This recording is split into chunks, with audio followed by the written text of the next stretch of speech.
네, 오늘 본문 말씀으로 절기 후에 일어난 일, 절기 후에 일어난 일이라는 제목으로 말씀을 나눌 때에 하나님께서 은혜 주실 줄 믿습니다. 우리 앞뒤 좌우로 한번 인사하십시다. 오늘 이 밤에 당신의 기도에 하나님께서 역사하십니다.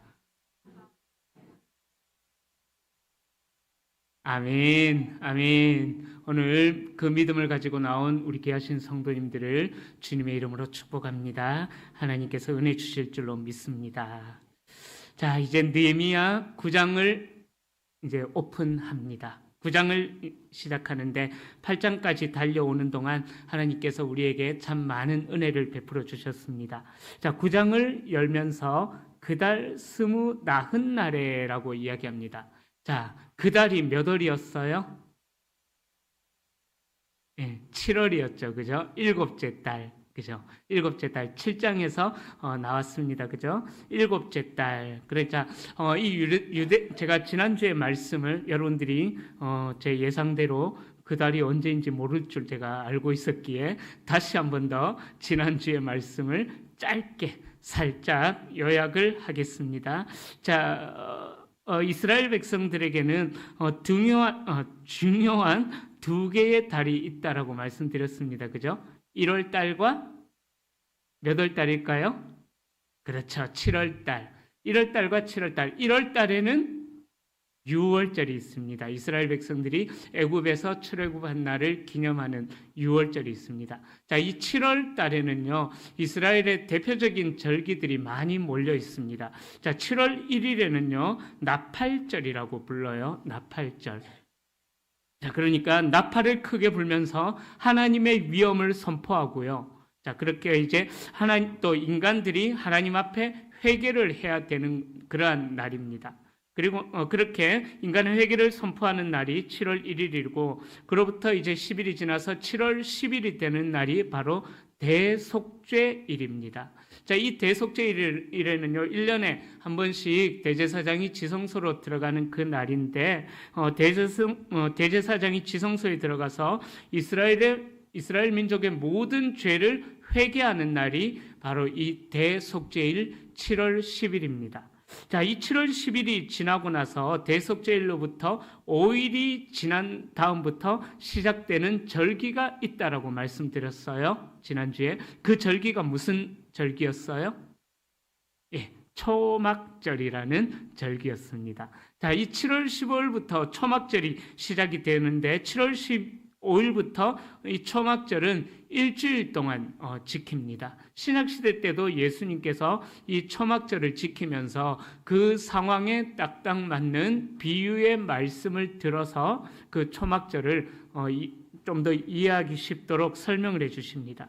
자, 그러니까 70년 동안 바벨론 포로 생활을 마치고 돌아온 사람들이 7장까지 예루살렘 성벽을 재건하고 나서 했던 지켰던 절기가 바로 처음으로 지켰던 절기가 바로 초막절이라는 것입니다.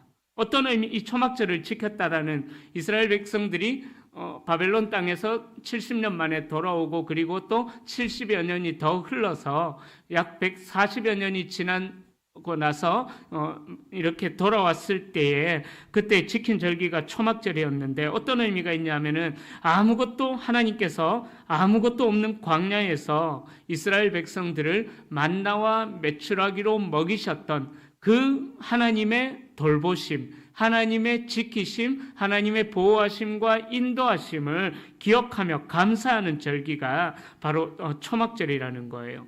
그러니까 하나님께서 광야 생활 40년 동안 도와주셨던 것처럼 우리가 하나님의 말씀을 떠나서 결국은 북이스라엘은 아수르, 남유다는 바벨론에 의해서 멸망을 당해서 나라가 사라져버렸지만은 그러나 나라가 사라진 것이 아니라 70년 동안 하나님께서 이방의 땅에서 이스라엘 민족들을 보호하셨다가 70년이 지나고 나서 고레스 왕의 칙령에 의하여서 다시 포로 자유령이 내려졌고 이제 고국 땅으로 돌아와서 아무것도 없는, 그러니까 70여 년 전에 다 무너지고 황폐해진 그 땅 위에서, 아무것도 없는 그 땅에서 하나님 앞에서 감사하는 절기로 초막절을 보내게 되었다라는 거예요.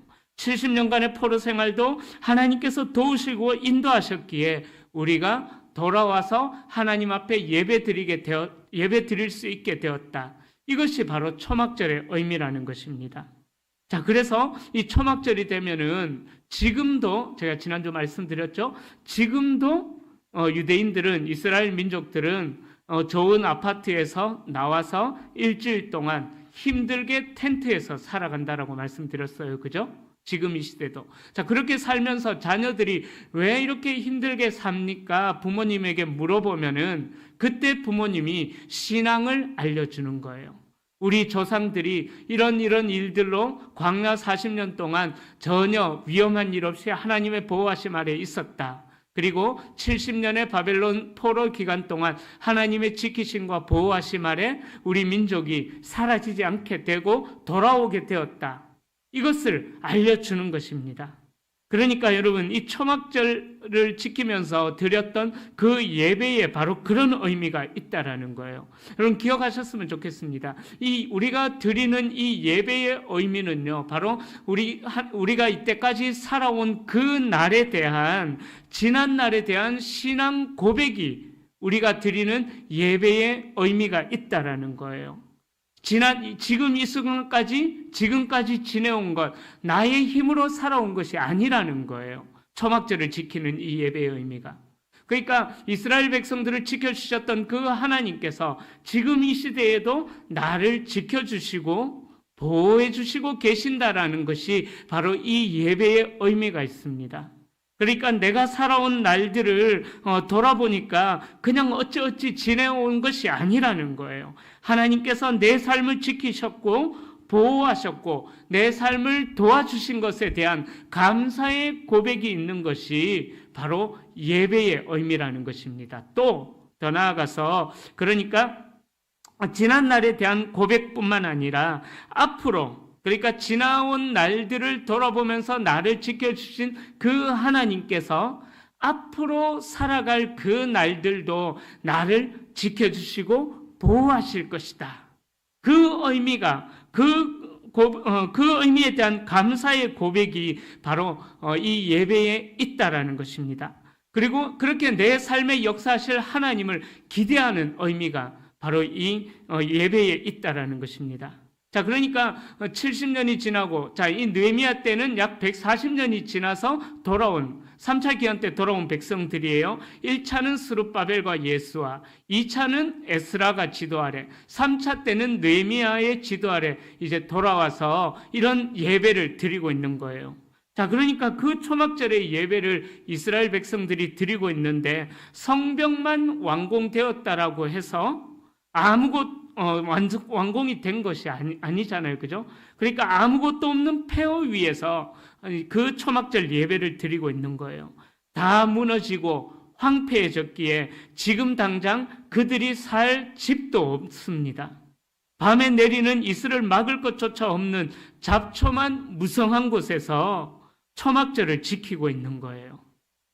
그러니까 그 황량한 곳에서 하나님이 우리를 구원하셨고, 그 황폐한 곳에 아무것도 없는, 이슬도 막을 수 없는 그 황폐한 곳에서 하나님이 우리를 인도하시고 지키시고 도우셨다라고 하나님 앞에 고백하고 있는 것, 그것이 바로 이 초막절의 예배의 의미라는 것입니다. 그리고 하나님이 우리를 포로에서 돌아오게 하셨습니다. 그 고백을 하는 거예요. 그러니까 하나님의 은혜를 기대하면서 예배를 드리는 것이죠. 자, 한번 생각해 볼까요? 우리가 그 자리에 있다고 생각해 보십시다.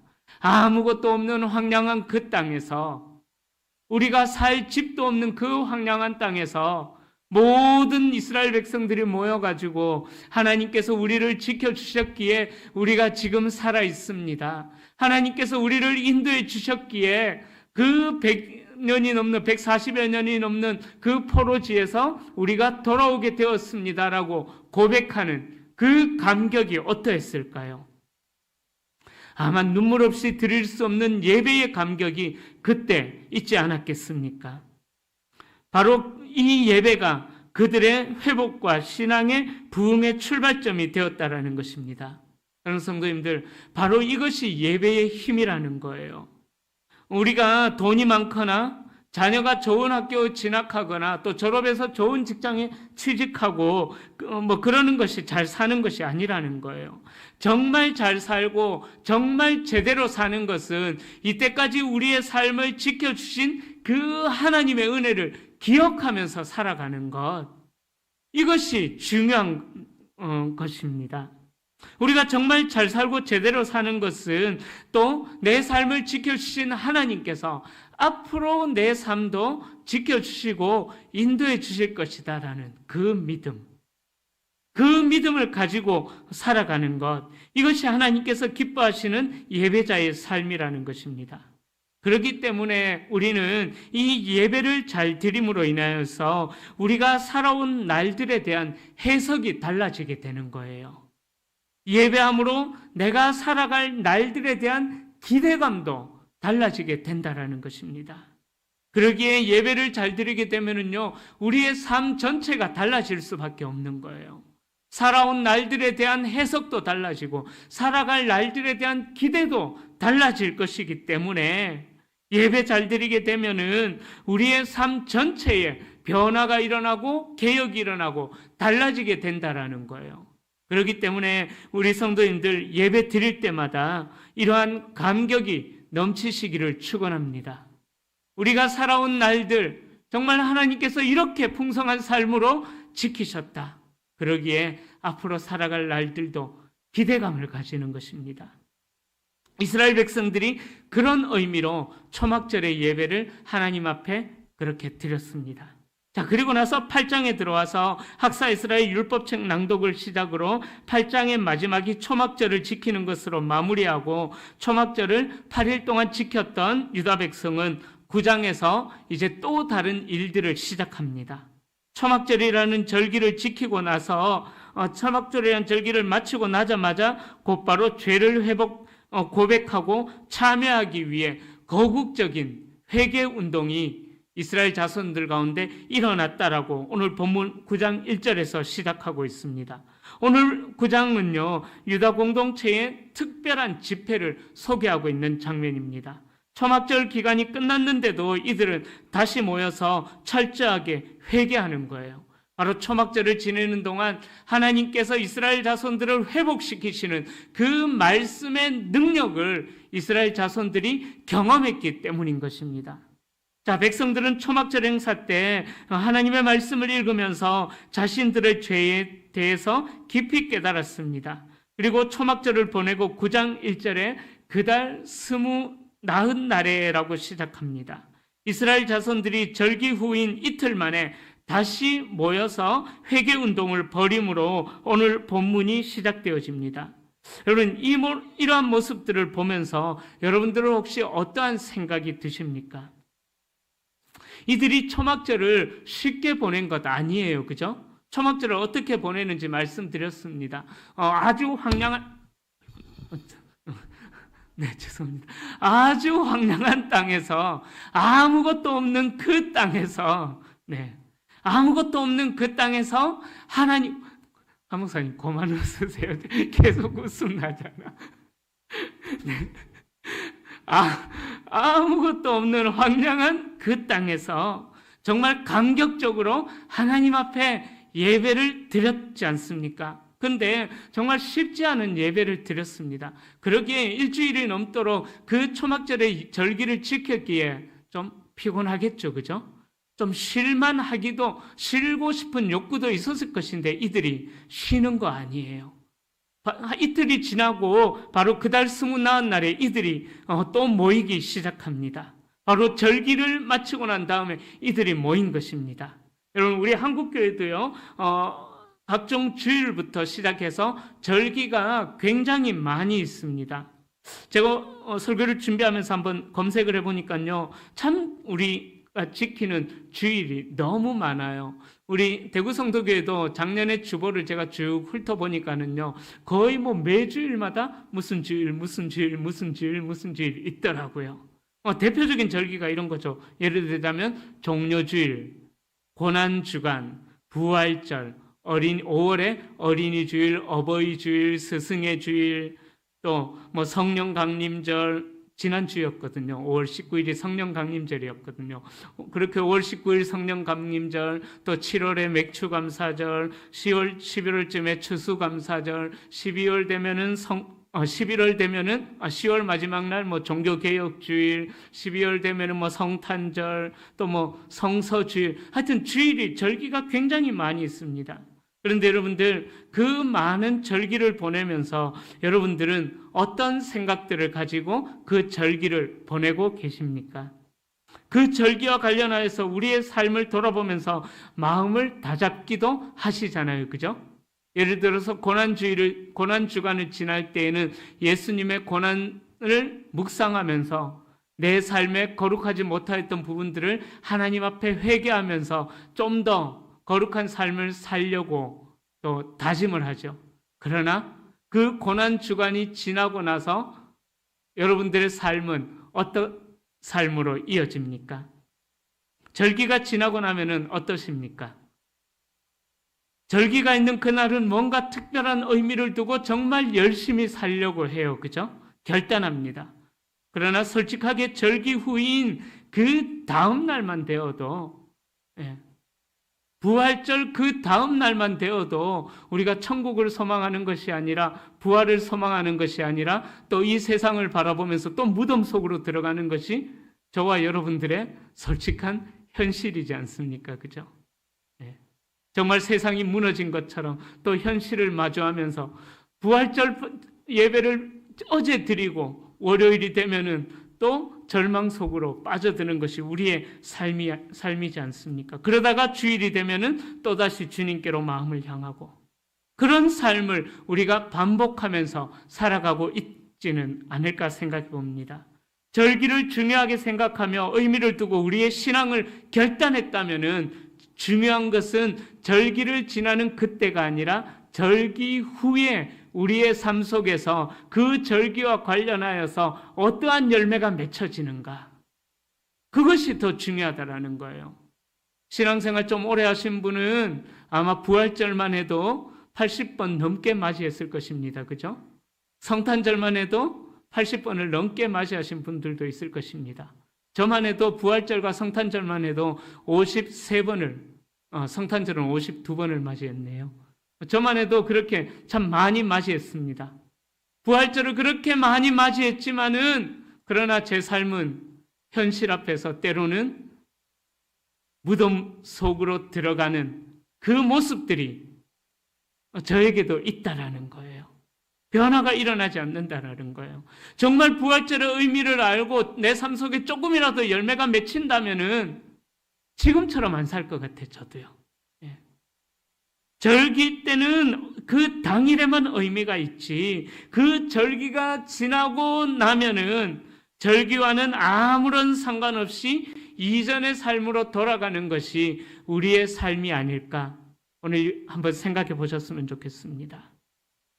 여러분, 우리가 절기를 지나고 난다면은 정말 우리의 눈을 하나님께로 돌려야 하는데 그렇게 되지 않는다라는 거예요. 성탄절이 되면 이 땅에 인간의 몸을 입으시고 왕으로 오신 주님을 감사함으로 맞이합니다. 그런데 성탄절이 지나면 어떻습니까? 기쁘다 구주 오셨네 라고 찬양하지만 나의 삶이 정말 주님을 왕으로 모시는 자답게 살아가고 있을까?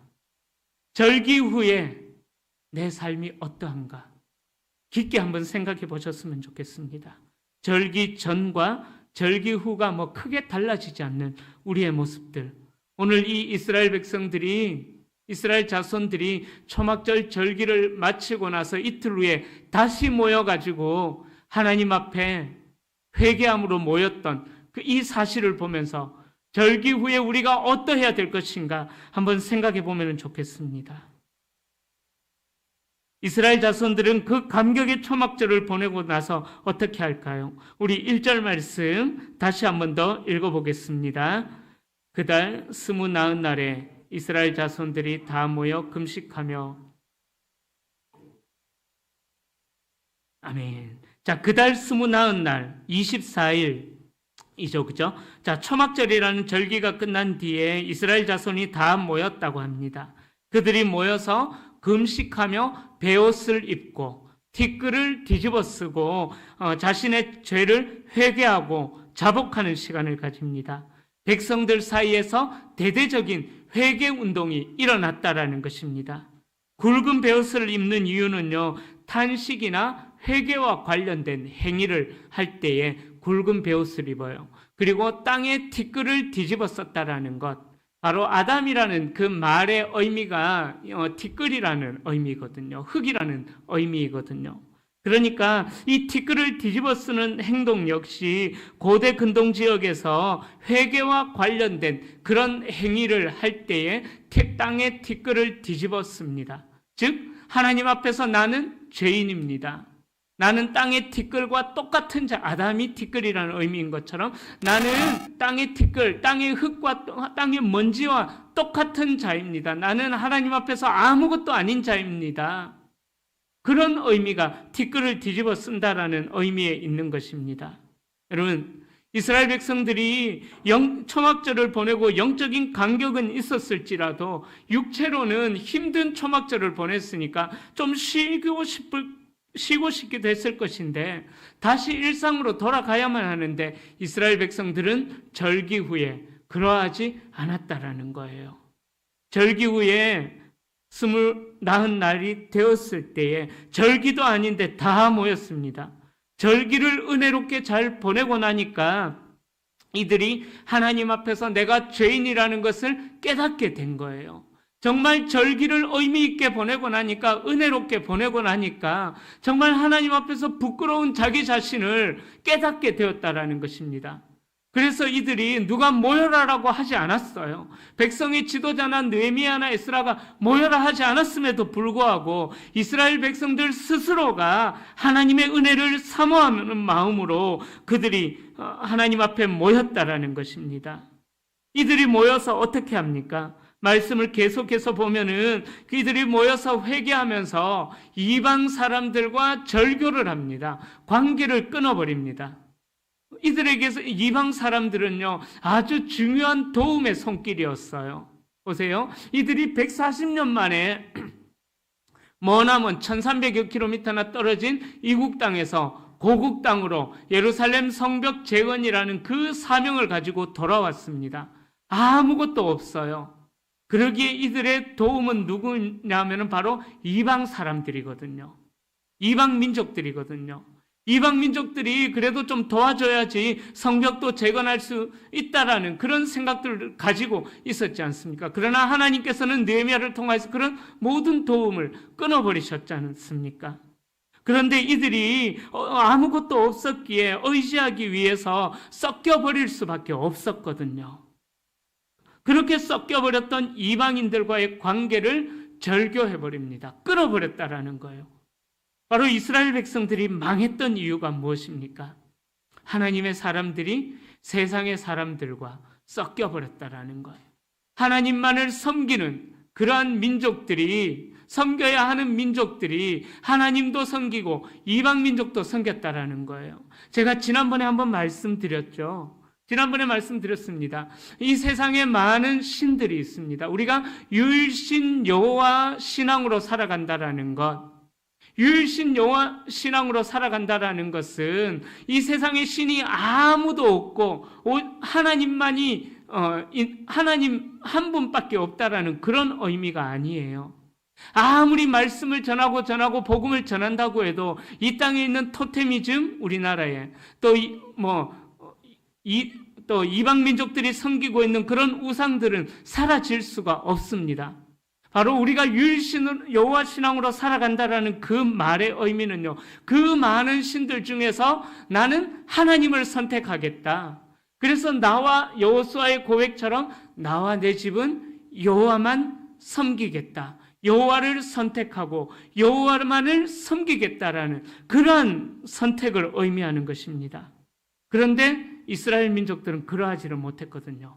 하나님만을 섬기겠다라고 결단해 놓고는 하나님만을 섬기지 않는 거예요. 우상도 섬기고 이방인들과 그렇게 섞여버렸다라는 것입니다. 그렇기 때문에 이들이 그 죄를 깨닫고 이방인들과 완전히 관계를 끊어버리는, 절교를 해버리는 그런 일들을 행하는 것입니다. 그리고 이방인들과 섞여버린 자기들의 죄와 자기들의 조상의 죄까지 회개하는 회개의 운동을 일으켰다라는 것입니다. 바로 이런 일들이 초막절 절기를 은혜롭게 보내고 난 이후에 일어난 회개의 운동이었다라는 것입니다. 우리나라 기독교 역사 가운데도 그런 일이 있었습니다. 1907년에 한국교회 일대가 이제 전환기를 맞이했습니다. 평양의 장대영 교회에서 말씀 사경회가 열렸고 많은 사람들이 하나님의 말씀을 듣고 회개하는 역사가 나타났습니다. 그 중에 길선주 목사님의 회개가 바로 평양 장대영 교회의 회개의 불씨가 되었다라는 것입니다. 길선주 목사님이 이런 회개를 하셨어요. 1년 전에 세상을 떠난 친구의 재산을 정리하면서 그 당시에 $100에 해당하는 거금을 착복했다고 실토하며 회개를 하기 시작했습니다. 자, 그 회개가 도화선이 되어서 회개의 불길이 평양 온 도시로 퍼져나갔던 것입니다. 성령의 놀라운 역사가 일어났던 것이죠. 평양 장대영 교회의 회개운동을 시작으로 전국 교회의 회개운동이 퍼져나갔던 것입니다.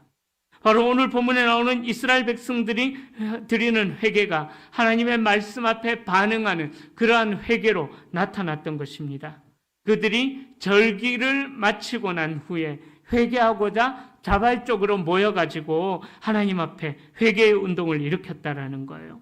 누군가가 우리가 다 같이 모여 회개하십시다라고 요청해서 이들이 모인 것이 아니에요. 이들이 에스라를 통해 들려진 율법을 마음으로 들으니까 백성들 스스로 자발적인 마음이, 회개의 마음이 일어나서 하나님 앞에 회개함으로 나아왔다라는 것입니다. 이런 일들이 다시 한 번 더 강조하면서 말씀드립니다. 절기를 은혜롭게 보내고 난 이후에 일어난 이스라엘 백성들 가운데 나타난 역사라는 것입니다. 여러분들 이런 분들이 계세요. 저도 약간 그런데 우리 남자분들 그런 거 있잖아요, 그죠? 액션 영화를 보고 나면은 그 영화를 보고 났을 때 내가 마치 주인공이 그 액션 영화의 주인공이 된 듯한 그런 느낌. 혹시 그런 느낌? 저만 그런가요? 하여튼 저는 그런 느낌을 자주 가집니다. 액션 영화를 보고 나면은. 또 반대로 여자분들은 슬픈 영화, 멜로 영화를 보고 나면은 왠지 내가 그 영화에 나오는 비련의 여주인공이 된 듯한 그런 착각 속에서 하여튼 살아가는 그런 분들이 계시죠. 여러분 무슨 말이냐 하면은요, 어떤 절기가 나를 특별하게 해주는 것 절대로 아니에요. 그 절기를 내가 보냈다고 해서 그 절기가 나를 어떤 특별한 사람으로 만들어주는 것이 아닙니다. 오해하면 안 됩니다. 절기가 나를 특별하게 만들어주는 것이 아니라 절기를 지내고 나서 내 삶에 어떤 변화가 일어나느냐, 절기를 보내고 나서 내 삶에 어떤 열매가 맺혀지느냐, 그것이 중요하다라는 것입니다. 다시 말씀드리자면은 내가 얼마나 예배를 많이 드렸냐, 그게 중요한 거 아니에요. 내가 하나님의 말씀을 얼마나 많이 읽었느냐, 성경을 몇 독했느냐, 그게 중요한 게 아니라는 거예요. 내가 읽고 있는 이 하나님의 말씀이 내 삶에 열매를 맺지 못한다면 똑같아요. 뭐와요? 마하반야 바라밀다 신경 관자재. 그 주문과 무슨 차이가 있겠습니까? 하나님의 말씀이 내 삶에 변화가 없다면은요, 아무런 차이가 없다라는 것입니다. 그러기에 내 지식만큼 하나님의 말씀이 보이는 것이 아니에요. 내 믿음만큼 하나님의 말씀이 내 눈에 들어오는 거예요. 내 영적인 상태만큼 하나님의 말씀이 내 눈에 들어오게 된다라는 것입니다. 그러니까 은혜를 사모하는 자들은 별말 아닌 말에도 은혜를 받는 거예요. 하나님의 은혜를 사모하는 자들은 지나가는 한마디에도 그 마음에 가책을 받고 하나님 앞에 회개하는 무릎을 꿇는 그런 일들이 일어난다라는 것입니다. 지금은 고인이 되셨는데 루이스 윌리스라는 분이 계셨습니다. 미국 군인이고 정치가이고 책을 쓰시는 저술가였었는데 이분이 예수님을 전하러 다니는 친구를 너무나 한심하게 여겼습니다. 그리고 과학 문명이 발달한 현대 사회에서도 아직도 캐캐묵은 사막신을 섬기고 있는 기독교인들이 이해가 되지 않는다면서 이 기독교인들을 비판하기 위하여서 이 루이스 윌리스라는 분이 성경을 공부하기 시작합니다. 성경의 불합리성과 모순을 폭로하기 위하여서 성경을 연구하기 시작하는데, 성경을 연구하면 연구할수록 그 마음이 뭔가 이상한 찔림이 있다라는 거예요. 그래서 성경에 대한 반론을 펴기 위해서 책을 썼는데 2페이지도 못 쓰고 끝내버렸다라고 말합니다. 그가 성경 속에서 발견한 예수 그리스도가 하나님이며 구세주라는 진리에 부딪혀버렸다라는 것입니다. 그리고 나서 자신이 예수 그리스도를 구주로 영접하고 자기가 만난 예수 그리스도를 전하기 위해서 책을 쓰셨어요. 그 책이 어떤 책이냐 하면은 여러분들 소시적에 한 번쯤은 읽어보셨을 책일 수도 있는데, 저도 세로로 내려오는 그 책을 읽었던 기억이 나요. 어릴 때. 그 책 이름하여 바로 벤허라는, 영화로도 제작이 되었죠. 그 배너라는 책입니다. 하나님의 말씀이 한 무신론자의 삶을 완전히 새로운 인생으로 변화시켰다라는 것입니다. 사랑하는 성도님들, 저와 여러분들의 삶 가운데도요, 하나님의 말씀이 깨닫게 해주시고 움직이고자 하시는 것이 있다면은, 그 감동을 받았다면은 하나님의 말씀대로 움직여야만 하는 것입니다. 반응해야만 합니다. 하나님의 말씀을 읽거나 듣는 중에 깨닫게 해주시는 죄악이 생각난다면은 길선주 목사님이나 또 많은 믿음의 조상들이 하나님 앞에 회개의 무릎을 꿇고 하나님 앞에 나아가서 그 삶을 변화된 삶의 열매를 맺었던 것처럼, 우리도 하나님의 말씀을 읽을 때에 이 이스라엘 자손들처럼 절기 후에 하나님의 말씀을 읽고 난 후에 하나님 앞에 예배드리고 난 후에 우리의 삶이 변화의 열매, 회개에 합당한 열매를 맺어가야만 한다라는 것입니다. 그 회개가 우리의 가정과 교회를 살리는 불씨가 될 줄로 믿습니다. 여러분, 말씀에 감동한 성도는요, 자신의 죄를 깨닫게 됩니다. 우리 교회에도 저와 여러분들을 통하여서 하나님께로 돌이키는 그 회개의 운동이 일어날 수 있기를 소망합니다. 이스라엘 자손들에게 절기 후에 어떤 일이 계속 일어납니까?